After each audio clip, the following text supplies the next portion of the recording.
Pinalilikas na mga residente sa probinsya ng Cagayan na nanatili sa signal number 2 dahil sa bagyong Krising. Sa kabila nito, may mga ayaw pa rin umalis dahil sanay na raw sa bagyo.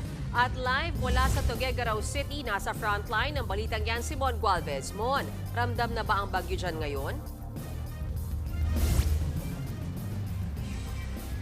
Bokmean, bagamat mahina hanggang katamtaman na minsan ay may pabugso-bugsong malakas na buhos ng ulan, literal na non-stop o wala talagang tigil ang pag-ulan mula umaga hanggang ngayong gabi dito sa malaking bahagi ng Cagayan dahil nga sa bagyong Krising. At kahit nga may pinangangambahan na dito magla-landfall ang naturang bagyo, may ilang residente pa rin ang nagmamatigas at ayaw pa rin lumikas. Barangay Damorog, inabisahan namin kayo. Yung mga gustong lumikas, maghanda na po kayo. Ito ang paulit-ulit ng panawagan ng lokal na pamahalaan ng Alcala sa Cagayan bilang paghahanda sa banta ng bagyong Krising. Nag-utos na kasi ang LGU ng preemptive evacuation sa mga residente, lalo na yung mga naninirahan sa low-lying areas at malapit sa ilog. Sa Barangay Damurog na unang binabaha kapag tumataas ang Cagayan River, marami pa kaming inabutang nanatili sa kanilang mga bahay. Gaya ni Nanay Gemma na ayaw pang lumikas kahit aminadong umaabot na ikalawang palapag o lampas 10 talampakan ng baha sa kanilang lugar. Mababa pa na ng ilog, sir. Hindi pa malaki kasi. Pumunta kami sa sir, sa barangay hall. Kung lalakas ng hangin, sir. Nakahanda naman doon barangay oras na may gustong lumikas. Pero sanay na rin kasi ang mga taga rito sa bagyo.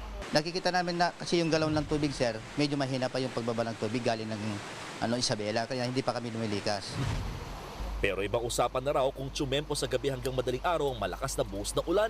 Baha po ang aming kinatatakutan dahil ang Alcala at ang Cagayan ang catch basin ng lahat ng tubig na galing sa buong Sierra Madre Mountains, Isabela at Nueva Vizcaya.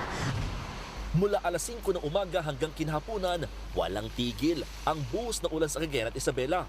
Sa kabila nito, mababa pa ang level ng Cagayan River. Oras kasing umapo ito, matinding baha ang peperwisyo sa mga katabing bayan. Ang ilang kalabaw nga malapit sa ilog, isa-isa ng hinahatak papataas ng mga may-ari. Kasi sir, baka lalaki yung ilog sir. Para ma-safety naman sir. Siyempre, yan lang ang sir. Pag sir, bebenta kung mga anak. Paniniguro ng provincial government, nakahanda ang lahat ng evacuation centers at food packs sakaling kailanganin. Kaya apela ni Cagayan Governor Ege Aglipay sa kanyang mga kababayan. Kung kayo ay kailangan nilikas, sundin nyo sila. Pwedeng magkaroon ng surge ng baybay sa atin at kayo ay matatabunan ng mataas na tubig at malulunod. Kaya yun ang pangangamba ko. Rumaragasa naman ng tubig sa kalsadang ito sa Barangay Hacienda Intal sa Bagao, Cagayan dahil sa malakas na ulang dala ng bagyong Krising.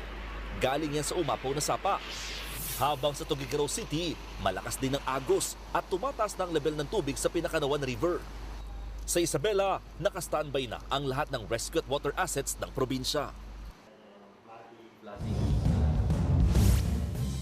Bokmean, sa mga oras na ito, bukod sa ulan, sinasabayan na rin yan ng malalakas na hampas ng hangin. At base nga sa latest report ng Cagayan PD-RRMC, dalawang bayan na dito sa probinsya ng Cagayan ang nakararanas ng pagbaha. Kabilang dyan ang bayan ng Gataran at Bagao. At dyan sa Bagao, may ilang areas na rin na reported na nawalan muna ng kuryente, lalo't nga dahil nga sa baha. At posible ibalik lang daw muna yung kuryente, oras na mag-subside na yung tubig sa kanilang lugar. Marami din mga overflow bridges ang hindi na madaanan ngayon dahil sa umapaw na yung tubig sa mga ilog nitong mga lugar na ito.